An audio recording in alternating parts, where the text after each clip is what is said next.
이런 부모님이나 학생한테 이것만은 좀 수시 학종에서 생각을 했으면 좋겠다, 유의했으면 좋겠다. 일단 게임의 룰을 이해를 해야 돼요. 그러니까 게임의 룰을 모르고 생활기록부를 아무 생각 없이 만드는 케이스들이 많기 때문에 네네. 그 게임의 룰을 어떻게 알아요? 정답이 어떻게 보면 있어요.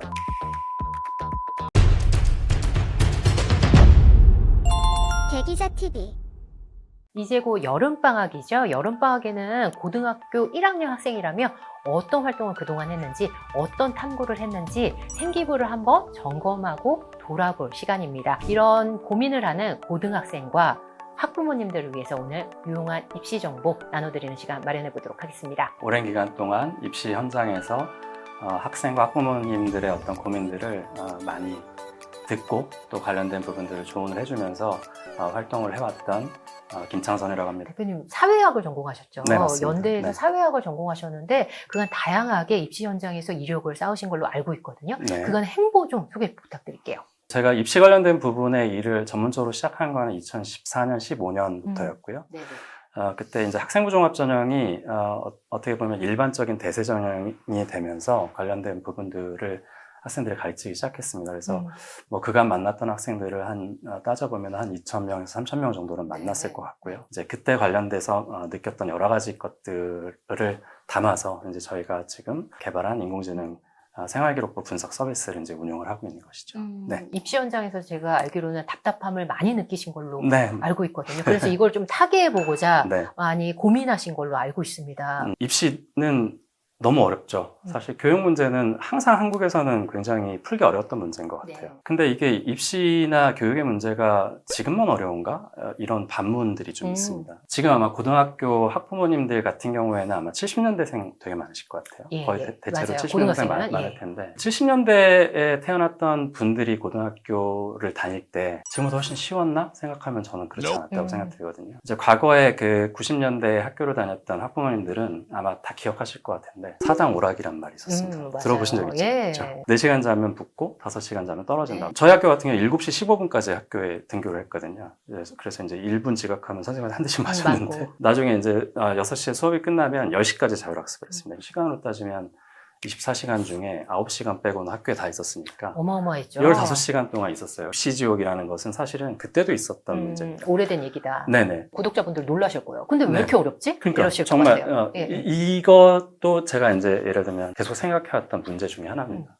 왜 이렇게 어려울까 과연? 네, 네. 학부모님들의 입장에서도 과거에 네네. 사실은 엄청나게 노력했던 시기였고 그 어려움은 지금도 유지되고 있지만 여전히 어렵거나 더 어렵다고 생각합니다. 네. 가장 핵심은 제도가 너무 복잡하게 바뀌었기 때문이고 이 제도가 너무 복잡하게 바뀌었기 때문에 사실 정보 격차 문제가 굉장히 큰 거예요. 왜 이렇게 제도가 다양해졌는가를 좀 생각해 볼 필요가 있습니다. 네. 시대가 바뀌었어요. 기본적으로. 첫 번째 인터넷이 등장했고 그 다음에 두 번째 스마트폰이 등장했어요. 이제 AI가 등장했습니다. 학생들이 지식을 습득하는 방식이 완전히 달라졌다는 거예요. 그러니까 과거에는 그냥 교과서에서 배우는 이론이라든가 이런 것들을 통해서 지식을 습득을 하고 그럼 수능이라는 국가 시험을 통해서 그냥 학생들이 암기하고 이해력을 바탕으로 주입된 지식을 내가 가서 얼만큼 정해진 정답을 맞추느냐 네네. 이 시험이었다면 이 시대가 바뀌니까 이 지식을 습득하는 것 자체가 중요한 게 아니라 지식을 어떻게 활용하지? 이 지식을 가지고 어떻게 문제 해결을 할 수 있지?가 사회에서 필요했던 거죠. 그러니까 경제계에서 네네. 기업들이 필요한 겁니다. 그러면 교육 현장에서는 키워야 되는 인재상이 달라지고 사회가 요구하는 인재상이 그렇죠. 달라졌으니까. 예, 인재상이 달라졌어요. 네네. 인재상이 달라지니까 그 인재상에 맞춰서 당연히 교육부는 고민하게 됩니다. 지금처럼 지식은 훨씬 더 습득하기 쉬운데 이걸 어떻게 활용할 수 있는지에 관련된 부분이 훨씬 더 중요해진 시대에 수능이라는 국가제도 하나만으로 학생을 뽑는 게 맞아? 이런 질문이 생기는 거죠. 이제 그렇게 해서 제도적으로 나온 게 뭐 특기자 전형이라든가 논술 전형이라든가 특히 학생부 종합 전형 같이 다양한 관점, 그러니까 인재의 우수성을 보는 다양한 관점들이 적용한 게 제도적으로 일단 나온 겁니다. 그것이 2000년대 초반부터 시작해서 급격하게 이제 수시라는 전형이 늘어난 거죠. 예. 이게 시대적인 니즈나 어떤 제도의 당위성인 측면에서는 이렇게 변화하는 게 맞거든요. 네네. 그래서 이제 교육부가 만든 제도가 이렇게 다양해졌는데 문제는 이 제도가 너무 어려워요. 한 대학마다 평균적으로 13.8개의 수시 전형이 있어요. 수시 전형만 13.8개가 있어요. 13.8개요. 네네. 이게 2023년 예, 기준인데 예. 그럼 이 13.8개의 전형은 동일한 평가 기준을 갖고 있는가? 다 다르죠. 다릅니다. 예. 문제는 그러면은 그 13.8개만 다른가? 대학마다 또 다른 거예요. 중요하게 보는 평가 기준은 어떤 거고 우리는 어떤 관점에서 좋은 학생을 뽑고 싶어. 그러니까 너무 어려워지죠. 너무 복잡해지고. 네. 자, 그러면 이게 학부모나 학생 입장에서 너무 어렵지만 선생님은 어떠냐? 선생님도 어려운 거예요. 선생님도 어렵죠. 네. 그러니까 학생들 입장에서는 불안해지죠. 과거에는 학생들의 입시에 대한 어려움은 뭐였냐면 너무나 치열한 경쟁률, 그 다음에 내가 하루에 10시간, 14시간 공부해야 좋은 대학을 갔던 공부량의 혹사였다면 네. 지금은 어떻게 보면 정보가 너무 제한되어 있고 네. 뭔지 잘 모르겠고 이 정보 격차가 생기니까 관련된 부분이 불안해지기 시작하는 네. 거죠. 아이들이 많은 학원을 다녀야 되고 제도는 너무 어려워지고 맞아요. 우리가 대학 갈 때는 단순했는데 지금은 너무 복잡하고 왜 이렇게 힘들게 만드는 거야? 라고 당연히 생각할 수밖에 없는 구조가 된 거죠. 그리고 또 예전에 컨설팅을 하시면서 네. 격차를 조금 체감하신 부분도 있다고 네, 알고 네. 있습니다. 그 부분도 덧붙여 주시죠. 일반적으로 학교 선생님들한테 상담을 받고 대학을 가는 아이들, 그 다음에 사교육에서 컨설턴트를 통해서 상담을 받고 학교를 가는 아이들을 비교를 하면 과거에는 조금 더 사교육 컨설턴트한테 컨설팅을 받고 갔던 아이들이 조금 더 잘 갔던 것 같아요. 그런데 이제 같이 일을 했던 어떤 컨설턴트 분이 얘기를 하시기를 내가 상담을 해서 그 아이가 보통 학교에서 가라고 하는 학교 기준으로 학교 가는 것보다 더 좋은 학교를 가면 굉장히 보람이 되는데 본인 스스로가 이제 어떻게 보면 교육 불평등을 만들어내는 어떤 사람이 된 것 같아서 그것이 괴롭다 뭐 이런 얘기를 했어요. 근데 그거는 그분만 생각했던 게 아니라 저도 계속 해왔던 얘기입니다. 그러니까 저한테 비싼 돈을 치르고 상담을 받고 그 친구가 대학을 잘 가면 저는 보람이 있고 좋지만 아주 지방에 사는 아이들 혹은 경제적으로 조금 뒷받침이 되지 못하는 아이들은 이런 서비스를 못 받을 텐데 그럼 이 서비스를 못 받으면 학교에서만 의지하게 돼야 될 텐데 학교에서 만약에 능력이 없다면 원래 이 아이가 갈 수 있는 어떤 능력보다 더 좋은 결과를 못 맺을 가능성이 큰데 나는 그걸 일조하고 있구나 라는 생각들이 있었기 때문에 그런 고민들이나 딜레마를 가지고 사실은 이 부분의 정보 격차를 해소하자라는 어떤 취지에서 처음에 이제 이 회사를 구상을 하고 만들었던 것이죠. 특히 그 부분이 사실 수시 학종에서 많이 일어나는 것 같아요. 네네. 종합전형은 뭔가 평가 기준도 다 다르고 내 생기부가 어떤 특성이 있는지 학생들이나 학부모가 쉽게 이해하기는 힘들고 그래서 이제 관련되어 있는 부분들의 상담이 많았죠. 그래서 수시 학종을 놓고 고민하는 친구들이 정말 학부모님들도 아마 체감하실 때 정말 많은 컨설팅을 하는 것 같아요. 비싼 돈 주고. 정말 수시 시즌에는 부르는 게 값일 정도로. 맞아요. 네. 이렇게 고민한다. 만약에 이런 부모님이나 학생한테 이것만은 좀 수시 학종에서 생각을 했으면 좋겠다. 일단은 학년은 좀 나눠줘야 될 것 같아요. 학년을요? 예. 1, 2학년하고 3학년은 좀 다릅니다. 지금은 컨설팅 안 하시니까 편하게 나눠주시면 알겠습니다. 감사하겠습니다. 1, 2학년 같은 경우에는 제가 생각하기에는 일단 게임의 룰을 이해를 해야 돼요. 그러니까 게임의 룰을 모르고 생활기록부를 아무 생각 없이 만드는 케이스들이 많기 때문에 게임의 룰을 이해를 해야 되는데 그 게임의 룰을 어떻게 알아요? 정답이 어떻게 보면 있어요. 알 수 있는 방법이 있습니다. 서울에 있는 5개 대학이 연대, 중앙대, 경희대, 한국외대, 건국대 이 5개 대학이 학생부 종합전형이라는 것은 무엇이고 어떤 것들을 중요하게 평가합니다 라는 공동 연구를 몇 년마다 한 번씩 냅니다. 구글이나 이런 데 들어가서 쳐보시면 돼요. New 학생부 종합전형 공동평가 요소 및 평가 기준 이런 파일의 제목이 있습니다. 그럼 보면 보고서가 한 40페이지에서 50페이지 정도 되는 보고서가 있어요. 학교에서 우리는 학생부 종합전형을 이렇게 평가합니다 라고 규정해 놓은 책이 보고서죠. 사실 읽어보면은 학생이든 학부모든 다 이해할 수 있게 적혀 있거든요. 그게 일종의 게임의 룰이라고 생각을 하실 필요가 있어요. 물론 학교마다 종합전형의 서류 평가 기준은 조금 다르지만 거기에 나와 있는 어떤 공통 개념이라든가 거기서 어떻게 보면 좀 대동소이하게 다르고 중요한 거는 크게 보면 학업 역량, 진로 역량, 공동체 역량이라는 3가지 역량이 있는데 그 역량의 비율이 사실은 전형마다 좀 다른 것이지 학업 역량이 무엇인지, 공동체 역량이 무엇인지, 진로 역량이 무엇인지 관련된 부분들은 어떻게 보면 한 90%는 동일하다고 봐야 되거든요. 그러면 일단 1학년이든 2학년이든 제일 먼저 할 거는 학교에서 이 생활기록부를 볼 때 무엇이 더 좋은 기록인지를 평가해주는 룰을 이해하면 됩니다. 그 룰에 따라서 내가 이렇게 하는 활동이 이렇게 긍정적으로 평가가 되는구나. 이걸 이해하고 준비하시면 일단은 매우 효율적이 되죠. 방향성을 알고 준비하니까. 네네. 그러니까 알고 준비하는 것과 모르고 준비하는 것의 격차는 제가 보기엔 되게 커요. 그래요. 근데 그냥 처음부터 아무것도 모르고 그냥 남들이 하니까 무작정 따라하거나 선생님이 하라니까 하는 거예요. 또는 많이 적으면 좋은 줄 알고. 네네. 네네. 혹은 이제 그거를 보통 이제 뭐 컨설턴트한테 만나서 물어봐야지. 네네네. 이렇게 하는데 컨설턴트가 대답하는 것도 사실 다 거기서 나오는 겁니다. 그럼 만약에 이 일을 한 다음에는 그 네. 부분을 좀 살리고 싶다. 그러면 어떻게 접근하면 좋을까요? 제가 생각하는 차이점의 키워드를 한 가지 말씀드리면 차별성인 것 같아요. 그러니까 생활기록부에 차별성을 만든다. 아니, 어린 학생이 어떻게 차별성을 만들 수 있지라고 아마 질문이 나오실 것 같아요. 학부모님들 입장에서는 당연히 어려울 수 있는데 그렇게 어려운 것은 아니라고 생각합니다. 차별성은 뭐냐면은 일단은 사전적인 의미에서도 차별성은 남들하고 달라지는 거예요. 그렇겠죠. 자, 남들하고 달라지려면 그럼 어떻게 해야 되지?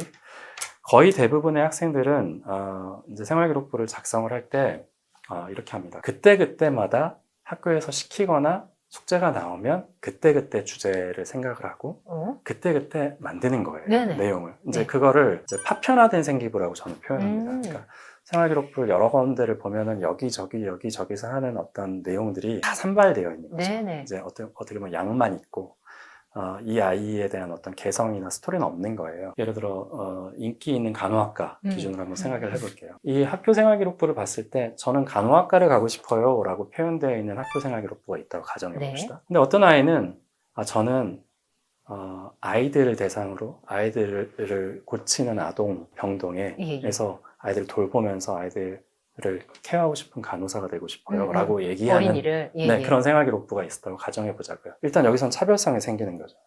이 아이는 이 아이보다 다른 이야기가 있는 거죠. 스토리가 있는 건데 자, 그러면 내가 관심 있는 분야가 조금 구체적인 어떤 됐네요. 차별성 있는 문장으로 표현될 수 있다 그러면 이 학생은 내가 생활기록부의 탐구 주제를 잡을 때도 이렇게 생각할 수 있겠죠.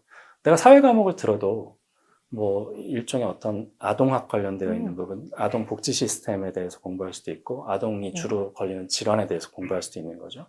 내가 생명과학을 공부한다고 하면은 뭐 유전자 같은 거 배울 때 선천적으로 유전 질병이 무엇인지 관련된 부분에 조금 더 포커싱 되어 있는 주제를 정해서 자기가 발표를 한다거나 보고서를 쓸 수 있겠죠. 생활기록부는 그거에 대한 누적이거든요. 사실 1학년 때부터 2학년, 3학년 올라오면서 물론 관심 분야는 중간에 바뀌어도 됩니다. 아주 흔한 오해가 1학년 때부터 전공을 선택해서 3학년까지 쭉 일관되게 해야 돼. 이건 굉장히 오해이고요. 진로 역량을 바라보는 오해인데 어떤 한 부분에서 내가 동기가 분명히 있어서 진로가 바뀌었다면 그거를 보여주면 돼요. 중요한 거는 내가 말하고 싶은 거, 내가 관심 있는 분야가 생활기록부를 처음부터 끝까지 한번 읽었을 때 다른 아이들은 안 하는데 이 아이가 무엇인가를 얘기하는 메시지가 있다면 저는 그게 차별성이 있다고 생각합니다. 산발된 걸로 끝나는 게 아니라 이야기가 읽혀지는 아이. 네, 이 부분은 고1, 2, 3도 다 마찬가지인 것 같아요. 3학년 같은 경우는 아직 생활기록부 제일 중요한 3학년이 남았기 때문에 과거에 내가 관심을 가지고 했던 관심 분야에 대한 탐구 주제를 연결해서 탐구를 한다든가 아니면 내가 무엇인가 더 구체적으로 관심 있는 어떤 진로 분야라든가 전공 분야, 그다음 지식 분야 관련된 부분들을 뭐 연쇄적으로 추적을 한다든가 이렇게 해서 자기의 어떤 스토리를 만들어낼 수 있으면 좀 차별성 있는 생기부가 되죠. 지금 1, 2학년, 3학년 나눠서 구체적인 유의점이나 방법 이런 부분이 네. 효과적이다라고 말씀 주셨는데 대부분은 사실 게임의 룰을 모르고 있잖아요. 네, 많은 친구들이. 맞아요. 공동연구 이거 다운받을 친구들 많지 않을 것 같아요. 맞아요. 아예 이런 파일 자체가 있는 걸 모르실 테니까. 이 부분에서 답답증을 느끼셨고 네, 그리고 맞습니다. 이 부분에서 AI를 통해서 좀 도움을 줘야 되겠다라는 생각을 하신 걸로 알고 있거든요. 네, 어떤 맞습니다. 부분에서 도움을 줄 수 있을까요, AI가? 맨 처음에 회사의 슬로건이 뭐였냐면 교육대기자 TV의 슬로건과 매우 유사한데 네. 답답한 입시 고민을 네. 해결하다가 슬로건이었습니다. 제가 벤치마킹 하지는 않았습니다. 그리고 지금 사실은 저희 회사의 슬로건은 Find Yourself예요. 스스로 네네네. AI를 통해서 자신의 찾아라. 가능성을 찾아라. 학생이나 학부모가 너무나 다양한 이 제도나 이런 것들을 공부할 수는 없잖아요. 선생님들이 네. 사실은 잘 챙겨주셔야 되는 부분이고 관련된 부분들을 해야 되는데 예를 들어 바이본 서비스를 이용하면 입시에 관련되어 있는 정보를 하나도 몰라도 일단은 관련된 부분들을 아주 쉽게 이해할 수 있는 언어로 구성하는 네네.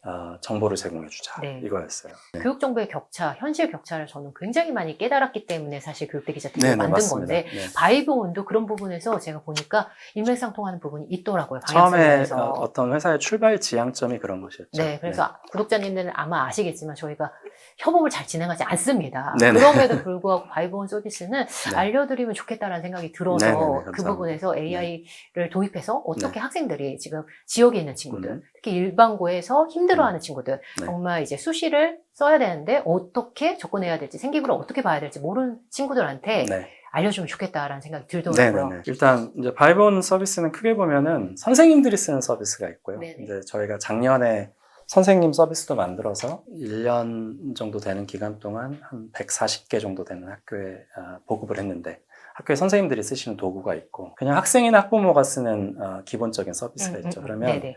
사실 되게 간단해요. 학생이나 학부모 입장에서는 요즘엔 정부24 들어가면은 자기 생활기록부 바로 다운받을 수 있는 거 아세요? 네네. 그러니까 과거에는 이제 나이스 플러스에서 들어가서 본다든가 선생님이 이제 뽑아주신다거나 이래야지만 자기 볼수 생기부를 볼 수 있었는데. 있었는데, 지금은 그냥 학생이 정부24 들어가서 자기 생활기록부를 다운받을 수 있습니다. 그 파일을 인공지능 프로그램에 업로드를 하는 거예요. 그 다음에 자기가 가고 싶은 대학을 설정합니다. 여러 가지 서비스가 있지만 가장 기본이 되는 생기부원이라는 서비스가 있는데, 생활기록부를 인공지능이 입학사정관처럼 읽어서 분석해주는 서비스입니다. 그러니까 자연어 처리라는 인공지능 기술을 통해서 생활기록부에 담겨있는 숫자로 되어 있는 것과 정량지표라고 하죠. 선생님들이 적어주시는 문장으로 되어 있는 정성지표를 인공지능이 문장을 이해해서 관련된 부분을 평가를 해주는 방식인데, 생기부원이라는 서비스는 크게 이제 세 가지로 나눠지는데, 일단 첫 번째는 내가 지원한 대학에 지원을 했을 때의 진단이 나옵니다. 그러니까 이 대학의 평가 기준이 뭔지, 뭐 학업 역량, 진로 역량, 그런 공동체 역량의 평가 비율이 뭔지 학부모나 학생은 모르잖아요. 네. 이제 그거를 그 대학의 평가 비율에 따라서 측정을 해가지고 진단이 나오고, 대학마다 전형마다 다를 그렇죠. 테니까. 예, 입시 정보를 몰라도 되는 거죠. 네. 그냥 일단 내가 가보고 싶은 걸 넣으면 어느 정도 이 전형에서 유리성이 있는지, 그 다음에 유사한 라이벌인 학교에 다른 데 또 넣어보면 전형의 특징이 다르니까 관련된 부분을 해서 내가 조금 더 유리하게 평가받는지 불리하게 평가받는지를 사실은 프로그램으로 알 수 있는 거죠. 두 번째는 생활기록부에서 각 파트마다 뭐 세부능력의 특기사항이든 창체든 각 파트마다 이 아이들 지표가 다른 아이들 학생들에 비해서 어느 정도의 경쟁력이라든가 우수성이 있는지를 평가를 해줍니다. 그리고 이제 잘된 곳, 평균적인 거, 조금 부족한 거, 이런 네네. 것들을 구분해서 세부 항목별로 평가를 해주면 3부에서는 이제 크게 나와요. 부족한 부분들은 이렇게 한번 보완해 보세요. 네네. 그러니까, 그게 어느 정도 구체성인가요? 어떤 부분으로 보완하라고 알려주나요? 일단은 좋은 생활기록부의 연쇄적인 탐구활동이라든가 좋은 샘플들이 나와 있는 것들에 대한 예시를 보여주고요. 예시를 보여줘요. 네, 예시를 보여주고 그 다음에 각 과목 혹은 각 창체 생활기록부의 세부 항목마다 이런 방식으로 보완을 하면 당신의 생기부가 좀 더 좋아질 수 있습니다 라는 방법론을 소개를 해주죠. 내가 그 대학의 입시 전형을 전혀 몰라도 내가 가지고 있는 이 생활기록부의 경쟁력이라든가 내가 지원하고 싶은 대학의 합격률은 얼마나 되지? 그걸 바로 네, 알 수 있는 거죠. 하나 알 수 있고, 두 네. 번째는 세부적으로 생활기록부에서 잘 된 데가 뭐고 잘못된 데가 뭐지? 이를 항목별로 과목별로 보일 수 있고, 세 번째는 그럼 부족한 부분은 뭘로 보완해야 되지? 이거를 이제 리포트로 알려주는 게 생기부온이라는 서비스예요. 그러니까 한 35페이지 정도 나옵니다. 저희 그 홈페이지에 들어오면 이용 후기가 있는데, 기본적으로 허들이 있거든요. 인공지능이 내 생활기록부를 분석해봤자 얼만큼 하겠어가 사실은 굉장히 큰 허들이에요. 또는 생소하고요. 생소하죠. 네네. 근데 이건 앞으로는 이 인공지능 기술이 발전할수록 데이터 좀 분석은 훨씬 더 대세가 될 수밖에 없어요. 제가 알기로는 학종 같은 경우는 학종에서의 합격 여부도 알 수 있는 걸로 알고 있거든요. 그러니까 생기본도 알 수 있는데, 생기본이라는 거는 사실 한 대학의 평가 기준을 근거했을 때 합격 예측과 어디가 더 잘 돼 있고 못 되어 있는지를 세부적으로 분석해 주는 것이라면, 학종호는 그냥 계속 합격 예측만 해주는 서비스예요. 내 생활기록부를 그 대학의 평가 기준에 근거해서 경쟁력을 따로따로 측정을 해가지고 합격률을 예측을 해주는 것이죠. 그래서 이제 그 합격률에 대한 합불 예측 진단을 계속 해주는 것이 학종원 서비스.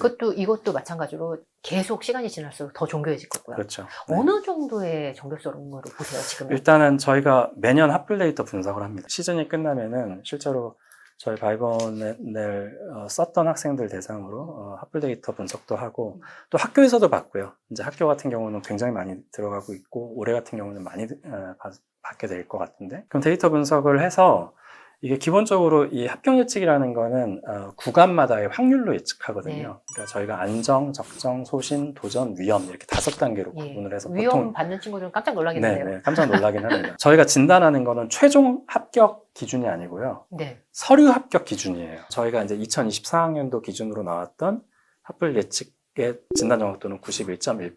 91.1%. 제가 말씀 들어보니까 꼭 수시에 임박한 수험생들뿐만이 아니라 고1, 2 때도 말씀하신 것처럼 게임의 룰과 맞아요. 방향성을 아는 차원에서 미리 좀 살펴보면 좋겠다는 그러니까 생각이 이용기 들어요. 중에 그런 얘기 되게 예. 많아요. 이거 왜 내가 1, 2학년 때 몰랐지? 안 했지. 그때 알았으면 훨씬 더 잘 만들었을 예, 텐데 예. 이런 얘기 많이들 해주시고요. 예. 바이브온의 지금 이 정량적인 지표, 정성적인 지표를 좀 정확도를 높이기 위해서 고민을 하시겠지만 앞으로 장단기적인 계획이 좀 있으실까요? 이거는 처음에 회사를 만들 때의 슬로건, 의지 이런 것들인데 저는 이게 대한민국 입시가 정말 문제인 게 지금 현재 시점에서의 문제인 거는 내가 나를 이해하기 위해서 타인한테 의존할 수밖에 없는 구조가 돼버린 게 문제인 것 같아요. 그것이 학원이든 사교육이든 혹은 컨설턴트든 그 다음에 선생님이든 학생 스스로 혹은 학부모 스스로가 자기가 어떤 수준인지 이해하는 게 되게 전 중요하다고 네. 생각해요. 저희가 그래서 회사의 슬로건이 Find Yourself입니다. 스스로 자기를 발견하라는 의미입니다. 거기에 by AI라는 게 붙어 있죠. 고등학교 관련된 서비스. 그래서 저는 이 서비스가 학생들이 자기의 객관적인 어떤 수준들을 이해하기 위해서 필수적으로 쓸 수 있는 어떤 그런 서비스가 되길 바라고 그렇게 하기 위해선 당연히 진단 정확도라든가 AI 분석을 통해서 제공하는 콘텐츠가 당연히 만족도가 높여야 되겠죠. 저는 그건 이제 열심히 준비를 할 거고요. 네, 오늘 대표님 인터뷰를 계기로요. 구독자분들 중에 생기부 분석이 필요한 고등 구독자분들을 위해서 바이브온 서비스를 30% 할인된 가격으로 만날 수 있는 구독자 혜택 이벤트를 진행하려고 합니다. 더보기란가요? 그리고 고정 댓글을 통해서 안내 문구 나갔을 테니까요. 확인하시고 혜택 이용해 보셨으면 좋겠습니다. 장시간 함께해 주셔서 감사합니다. 네, 감사합니다.